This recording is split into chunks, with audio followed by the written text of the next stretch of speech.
Sometimes he ride the horses around the place. Sometimes he ride the motorcycles around the place. Do different little arts, and then sometimes they play tennis. Elvis Presley had one person he trusted most at Graceland, his maid, Nancy Rooks. She worked for him for over 10 years, cooking his meals and folding his clothes.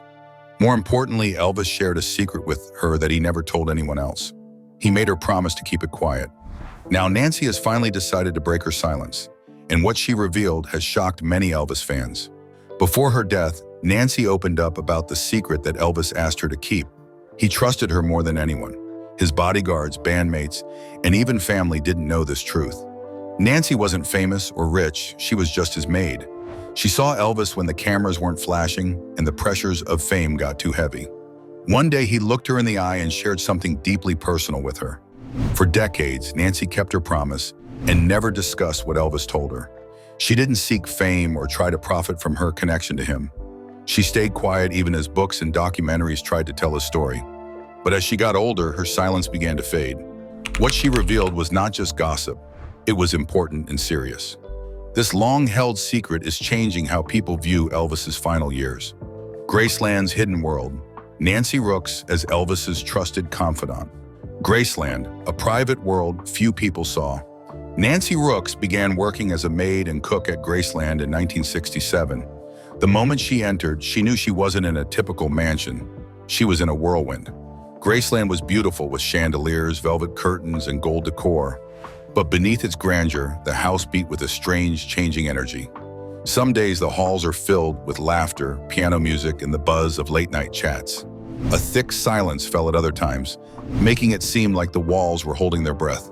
Nancy saw Elvis at his most ordinary, walking around barefoot, hair messy, yawning over coffee, and asking if any bacon was left. He treated her kindly, always polite and soft-spoken, except when he wasn't. He could be charming and boyish one moment and moody the next. At 2 a.m., he might walk the hallway silently, lost in thought, or suddenly burst into a gospel song that filled the house with spirit. Graceland didn't follow a regular schedule. It followed him. Nancy learned to adapt without complaint. He was the king of rock and roll to the world, but to her, he was just Mr. Elvis, a man full of surprises, talent, and quiet vulnerability. She had no idea how deep into his private life she was about to dive. Behind the fame was the maid who never looked away. Nancy's job involved more than cleaning and cooking. She was there for 3 a.m. cravings, unexpected gatherings, and sudden emotional moments that no one else saw. Nancy was there if Elvis felt restless, needed a snack, wanted to laugh, or just required quiet with someone who wouldn't ask questions. She helped him get dressed, often while he was still wearing clothes. She carefully laid out his scarves and rings, remembering which watch matched each jumpsuit. She arranged the pool area, kept his favorite snacks close, and knew exactly how he liked his sweet potato pie. Hot, soft, and homemade, even in the middle of the night. Elvis cared about cleanliness, showering several times a day, sometimes within the same hour. Yet he allowed Nancy into his most personal spaces, the bathroom, the bedroom, the chaos. She became a steady presence in a world where nothing remained calm. The noise, fame, and pressure swirled around him constantly. But Nancy didn't pry or judge. She watched, listened, and remained loyal. Somewhere along the way, she stopped being just an employee. She became the person who kept his most important secret, Nancy's haunting discovery of Elvis's final moments. On August 16, 1977, everything changed. It was a typical morning at Graceland, strange, restless, and unpredictable. Elvis played racquetball all night with Ginger Alden and his cousin Billy. Just before dawn, he returned home. Nancy was already in the kitchen, getting ready for the day. He looked pale and tired. "No food," he said, "just some water." Nancy thought nothing of it. She asked Pauline, another maid, to take the jug of water upstairs, the kind they used for orange juice. Pauline noticed something odd. "I've never seen him drink like that," she said later. So quickly, so desperately. Nancy dismissed it, thinking he might be dehydrated or just tired. Then came a thud. It wasn't loud, but it felt wrong. Nancy paused and listened. Silence followed, and she convinced herself it was nothing. What happened next would stay with her forever. At 1:50 p.m., the intercom interrupted the quiet at Graceland. Nancy felt a surge of dread as she rushed toward the staircase.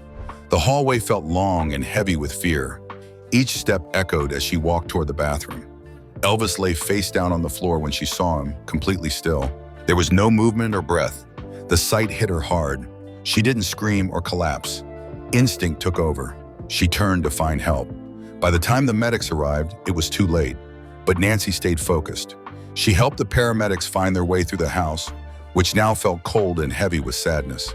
Her hands moved steadily and her voice was calm, but her mind raced. Deep down, one question emerged. What had she just witnessed? The weight of secrets, Nancy's regrets, revelations, and Elvis's enduring legacy. The price of silence. Nancy questioned the circumstances surrounding Elvis's collapse. With time, these uncertainties expanded within her mind and amongst those acquainted with the situation. People began to discuss absent prescription bottles, ambiguous timelines, and strange inconsistencies leading up to his death. Although Nancy typically shunned attention, she ultimately revealed something that transformed everything. Before the arrival of the paramedics, someone, whose identity she never disclosed, asked her to tidy up the bathroom slightly. Just a bit, nothing major, merely make it look nice. So she complied. She wiped down a counter, adjusted a towel, and organized a few things. Instinctive moves, as she always did.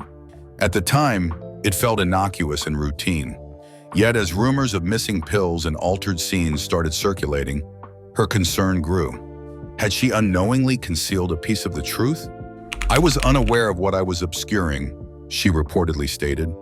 "I simply did what I was instructed." This wasn't an acknowledgement of guilt, but a moment of painful awareness. This moment plagued her for the remainder of her life. Sometimes minor actions carry significant regrets. The areas are off limits. After Elvis passed away, Graceland transitioned from a private residence to a public monument.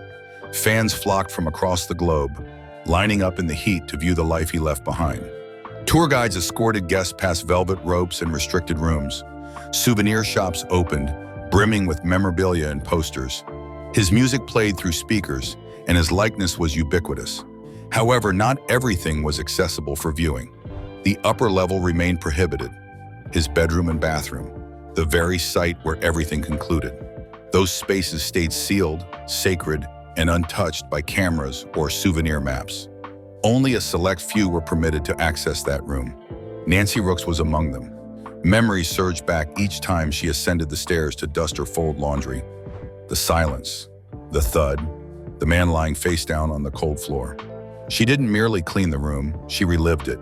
She navigated those spaces not just as a housekeeper, but as someone who had witnessed a transformative moment and retained the truth in her memory. As time passed, that truth began to surface. Some tales cannot remain buried indefinitely. The truth emerged. In her final year, Nancy increasingly spoke candidly, not on camera, not to reporters, but to a small circle of trusted friends and former colleagues. They recognized her not solely as Elvis's maid, but as the quiet woman who had witnessed more than she had ever disclosed. She refrained from giving sensational interviews or selling secrets to tabloids. Instead, she sought solace. Even without the limelight, her words held weight. Nancy shared that Elvis faced far more challenges than most people realized. He wasn't merely fatigued, he was depleted. She observed him using medications that weren't consistently prescribed to him. Pills came and went, sometimes provided by others, occasionally forgotten.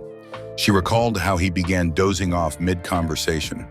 It wasn't solely physical fatigue, it was something more profound, emotional and spiritual exhaustion, as though he was gradually succumbing to an invisible burden. Then she stated, "Elvis didn't just die. He faded and no one intervened." A simple revelation with significant ramifications. Nancy disclosed one additional detail, something she never penned down, not even in her memoir. In the chaotic moments after Elvis was discovered unresponsive, someone requested her to tidy up the scene, just a little, to prepare before the medics arrived. She did it instinctively, wiping a counter, folding a towel, picking up a few items. It came naturally to her. She didn't contemplate the consequences, only about fulfilling her duties. But later, when the media swarmed Graceland, in narratives muddled timelines, she pondered, Had she obscured something vital? Had she contributed to concealing the truth? Not out of malice or dishonesty, but out of loyalty? This realization haunted her more than anything else. Sometimes minor actions carry the heaviest regrets. Fans reacted and everything shifted. When Nancy's final words circulated, people responded rapidly and divisively. Some fans doubted her, others felt deceived, and many commended her for speaking out. Online debates surged. Biographers revisited their notes. New inquiries emerged. Could individuals have known the truth all along? Did Nancy's minor actions alter what was officially documented? The Presley estate remained silent, but something changed among those who had worked at Graceland and others who shared Nancy's silence.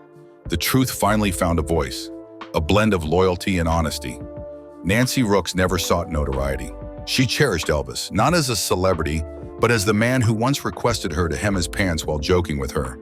She maintained his secrets and safeguarded his dignity. Ultimately, she spoke the truth, not to tarnish his legacy, but to honor it. Sometimes love requires honesty, even if it arrives decades later.